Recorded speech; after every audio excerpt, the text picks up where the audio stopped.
Няколко дена имах сън от Господа и който ми показа пътя, по който вървя. И като видях около мене бяха много тръни, много будили, много трънливи храсти бяха. Пътеката беше много тясна, с назъбени камъни искали покрай мене. И имаше само едно дърво, на което се подпрях. Хванах се, за да успея да премина пътеката по-напред. Просто трудно беше откъде да мина. А около мене постоянно някакви трънливи храсти му закачаха. И ми беше ясно, че в църквата на Господа са повече тръните, отколкото истинските дървета, живите. В тая връзка дадох и това слово. Но ако ражда тръни репи и земята, отхвърля се, тя скоро ще бъде прокълната и сетнината й да се изгори. Ние знаем, че в църквата на Господа има много такива. Има много такива, които са посети от дявола, не са посети от Господа. Те са в повече. И така, пак да се върнем първо Петро.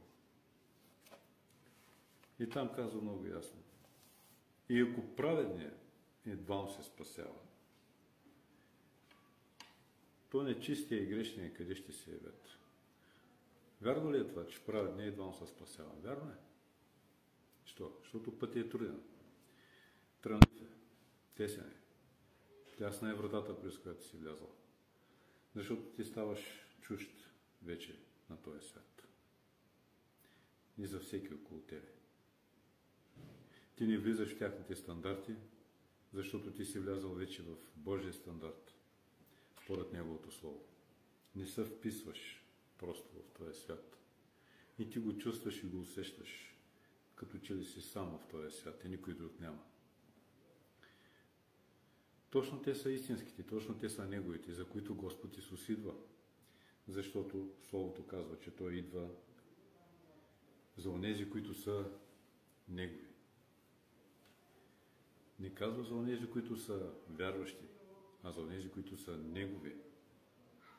Тук има голяма разлика. Защото вярващите може да се нарекат и вярващи, които вярват в всички други богове на тая земя. А колкото до християни, които си мислят, че вярват в Исус, а не живеят с Исус, те нямат нищо общо с Бога също. Те също не са от Неговите. Нямат взаимоотношенията с Бога. Нямат връзката с Бога. Защо е така? Защото се живее в тъмнина. Защо се живее в тъмнина?